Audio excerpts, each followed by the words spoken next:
karagahang panlipunan, ang simbolo ay tanda, bagay, kilos o larawan na pinagsama-samang napagkasunduang kumakatawan sa mga ideya at pagpapahalaga. Maaaring ito'y watawat, bulaklak, kilos o kahit sasakyan. Ang mahalaga ay ang kahulugang ibinabahagi natin.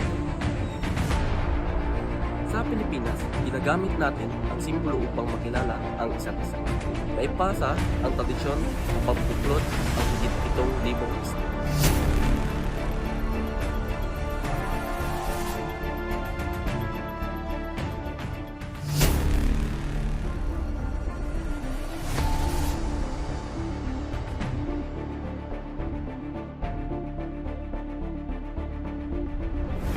Ngayon, nakikita natin ang bayanihan sa mga relief drive. Community pantry o pagtutulong sa mga kaklase. Ito ang sagisag ng pagkakaisa at pagtutulungan.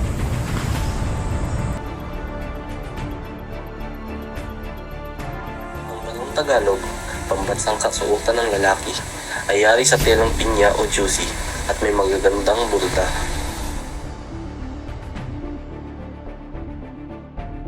Mula sa natitira sa sakyanong digmaan, naging sagisag ng malikaing Pilipino ang jeepney.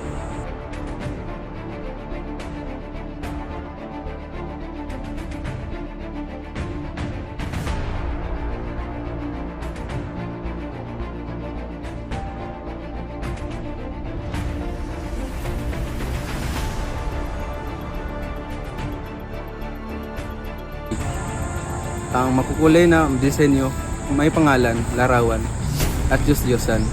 Ginagawang personal ang pampublikong sakayan.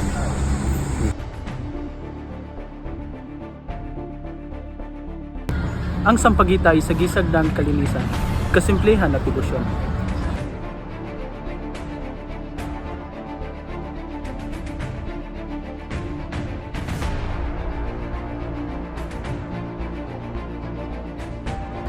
Makikita natin ito bilang alay sa simbahan.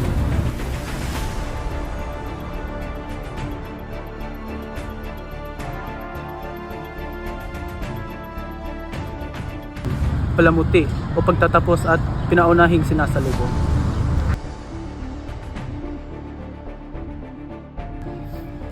Ang kalabaw, isang pambansang hayop, ay sagisag ng kasipagan at pagtsatsaga ng mga Pilipino.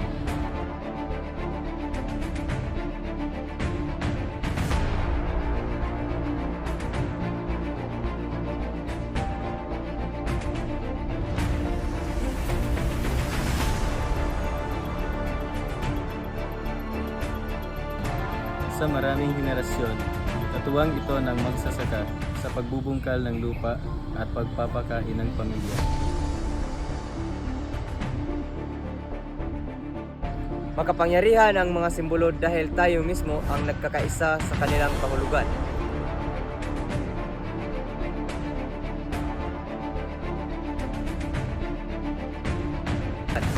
Kaya't panatilihin nating makabuluhan ang mga ito.